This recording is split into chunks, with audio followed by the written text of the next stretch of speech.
যোৱাকালি প্ৰায় ৰাতি 9টামান বজাত 8:30মান বজাত তেওঁলোকে ইয়াত এচিবি আমাৰ গেলেকী এচিবি লাইনটো তেওঁলোকে কৰ্তন কৰে, বৰতানী লাইনটো কৰ্তন কৰে আৰু গেলেকী বিভিন্ন অঞ্চলৰ লাইন তেওঁলোকে কৰ্তন কৰে। কৰ্তন কৰাৰ পিছত আমি 1 ঘণ্টামান ৰখাৰ পিছত 1 ঘণ্টামানৰ পিছত আমি তেওঁলোকলৈ ফোন লগাওঁ, এচিবিলৈ কণ্ট্ৰল ৰুমলৈ ফোনটো লগাওঁ।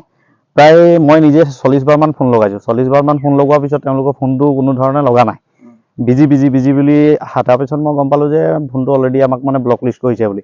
তাৰপৰা মই ঘৰৰ ওচৰৰ ল'ৰা 4জনমানক ক'লোঁ যে ফোন এটা লগোৱা বোলো। 4জনৰ ভিতৰত এজনৰ ফোনটো ৰিং কৰিলে, বাকী 3জনৰ ৰিং নকৰিলে। তো আমি গোটেই ল'ৰাখিনি আহিলোঁ আৰু গেলেকী বিভিন্ন অঞ্চলৰ ল'ৰাখিনি আমাৰ ফোনাফোন হ'ল। গোটেই ৰাইজে আমি ইয়ালৈ আহি এচিবিত আমি 9:30 বজাত উপস্থিত হ'লোঁ।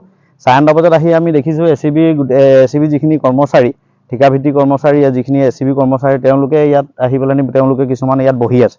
কিছুমানে তাৰপিছত আমি সোধপোছ কৰিলোঁ লাইনটো কিয় কৰ্তন হ'ল। তাৰে 2জনমানে ক'লে কিয় কৰ্তন হৈছে এতিয়ালৈকে আমি গম পোৱা নাই। আৰু যদি তেওঁলোকে যদি এচিবি মানুহে গম নাপায়, যদি লাইনটো গেলেকী এচিবিৰ গেলেকী লাইনখিনিকে কিয় কৰ্তন হ'ল তেওঁলোকে গম নাপালে আমি কেনেকৈ গম পাম। তাৰপিছতে আমি তেওঁলোকৰ লগত তৰ্ক লাগিলোঁ।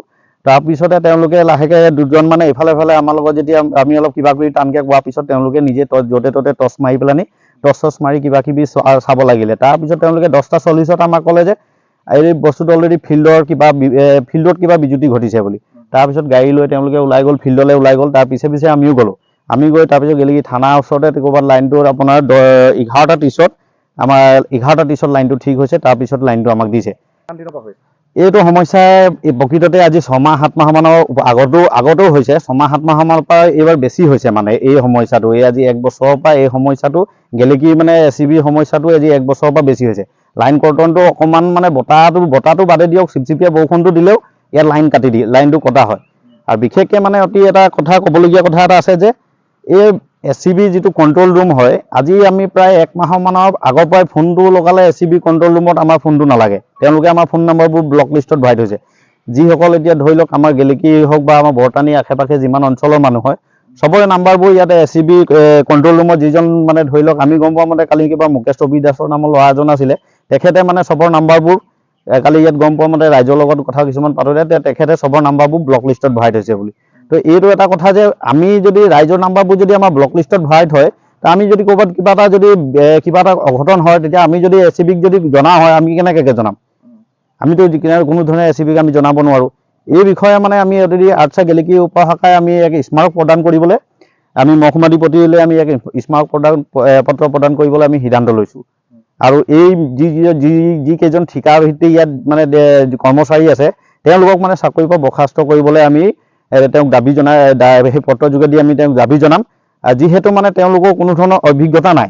কালি আমি নিজ চকুৰে দেখিছোঁ তেওঁলোকৰ একো অভিজ্ঞতা নাই। ইয়াত যিখিনি মানে চৰকাৰী মানুহ আছে তেওঁলোকৰহে ইয়াত অভিজ্ঞতা আছে। তেওঁলোকেহে ইয়াত মানে প্ৰকৃততে কাম কৰে। বাকীকেইজন প্ৰায় যদি ৰাতি যদি কেনেবাকৈ 11-12 বজাত যদি কিবা এটা কাৰণে বৰষুণৰ কাৰণে যদি লাইনটো কৰ্তন হয়, তো সেইটো লাইন যি কৰ্তন হ'ল আৰু তাৰ পিছদিনাহে লাইনটো আহে। 12টা গড়গাঁও যিটো আমাৰ কৰ্তৃপক্ষ আছে, তেওঁলোকে এই গেলেকী এচিবিটোৰ ওপৰত তেওঁলোকে অলপ গুৰুত্ব দিব লাগিব। যদি এনেকৈ গুৰুত্ব নিদিয়ে তেন্তে আমি আৰ্টছাই আমি বৃহৎ প্ৰতিবাদ কাৰ্যসূচী ল'বলৈ আমি বাধ্য হ'ম। ITI কৰা আছে বুলি আমি গম পাওঁ, কিবা এটা ITI আছে, মুঠতে তেওঁলোকক ITI থকাৰ কাৰণে ইয়াত চাকৰিটো লগালগ জইন দিছে। তেওঁলোকৰ মানে এক্সপেৰিয়েঞ্চ বুলি কোৱা বস্তুটো ইয়াত একো নাই। যে এচিবিত কাম কৰা এক্সপেৰিয়েঞ্চ মিনিমাম 3 years হ'লেও হ'ব লাগিব। 3 years এক্সপেৰিয়েঞ্চ থকা ব্যক্তিজনকহে এচিবিত কাম দিব লাগিব। আৰু বিশেষকৈ তেওঁলোকক কণ্ট্ৰল ৰুমত দিছে। যদি ইনকেছ যদি সোণাপুৰ লাইনটো যদি কিবা এটা ডিষ্টাৰ্ব দিয়ে, তেওঁলোকে গোটেই গেলেকী লাইন সোপা কাটি পেলায়। সেইটো একদম স্পষ্ট কথা। সোণাপুৰত যদি ডিষ্টাৰ্ব দিয়ে, তেওঁ গোটেই গেলেকী লাইন সোপা কাটে। কাৰণ এওঁলোকৰ অভিজ্ঞতা নাই। অভিজ্ঞতা নথকা ব্যক্তিসকলক যদি ইয়াতে যদি কণ্ট্ৰল ৰুমত থয়, তো এইটোতো সম্পূৰ্ণ এইটো ফল হ'বই। তেওঁলোকে সম্পূৰ্ণ গেলেকী লাইন কাটি দিয়ে। মানুহ আহিলে ইয়াত আহি ঘূৰি দিয়ক। কালি ইয়াত দেখা দিয়ে কিছুমান জেগাত লাইন আছে, কালি কাটি থৈছে গোটেইখিনি। কিছুমান জেগাত ৰাতি 1টা বজাত লাইন পাইছে। আমাৰ বৰতানীয়ে কালি 11:30 বজাত লাইন পাইছোঁ, গেলেকীয়ে আমি 11:30 বজাত লাইন পাইছোঁ। আমি যদি ওলাই নাহিলোহেঁতেন কালি আমি গোটেই ৰাতি লাইন নাপাওঁ। এইটো একদম স্পষ্ট কথা। আমি এই বস্তুটো বিচাৰোঁ যে মহকুমাধিপতিয়ে অলপ এই বস্তুটোৰ ওপৰত অলপ গুৰুত্ব দিয়ক। এই কথাটো গুৰুত্ব দি পেলাই এই ঠিকাভিত্তিক কৰ্মচাৰীসকলৰ ওপৰত বিহিত ব্যৱস্থা গ্ৰহণ কৰক। অন্যথা এওঁলোকে মানে এইটো অধিকাৰটো ক'ত পালে যে আমাৰ ৰাইজৰ নাম্বাৰ সোপা এওঁলোকে ব্লক লিষ্টত ভৰাবলৈ অধিকাৰ ক'ত পালে? যিখিনি আমি এচিবিখনৰ নিচেই কাষৰ থকা গাঁৱৰ ল'ৰা হয়, আমি যিকোনো কিবা এটা ঘটনা হ'লে আমি ৰাতিয়ে ফোন কৰোঁ এচিবিলৈ। আৰু ইয়াত বিশেষকৈ এটা কথা ক'ব বিচাৰিছোঁ, ইয়াত মুকেশ ৰবি দাস নামৰ যিজন ল'ৰা হয়, তেখেতে ইয়াত যেতিয়াৰ পৰা জইন কৰিছে আমাৰ ফোনটো তেতিয়াৰ পৰা ইয়াত ৰিচিভ নকৰে।